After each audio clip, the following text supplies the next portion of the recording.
Hey everybody. This week I'm going to be doing some tips on how to communicate effectively when you're communicating virtually.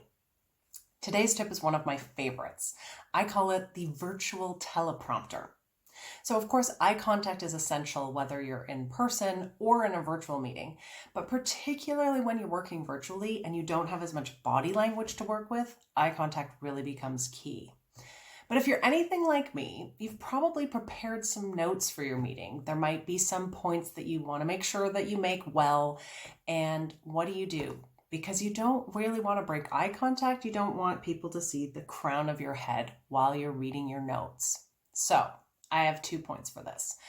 The first one is when I'm preparing for a meeting and I'm going to be on camera, I like to set up my notes around the camera. So this way I can make sure that I'm covering off all of the points that I want to make while still at the same time maintaining eye contact with my client.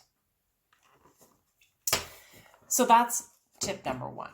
And the second part of the tip is, what if you're giving a presentation when you're sharing your screen? Now, the good news is if you share your screen, people aren't looking at a picture of you, so they don't know if you're making eye contact or not.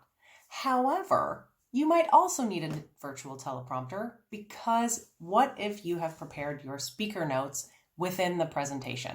So for example, if you're giving a PowerPoint presentation and you've got the speaker notes that are attached to each of the slides, you don't want your audience to be reading your presentation, you want them to be listening to it.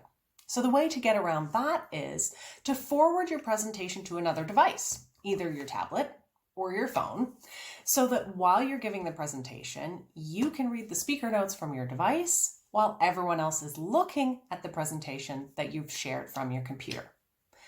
So that's my tip for today, the virtual teleprompter. Let me know if it's useful for you, and I look forward to seeing you more this week.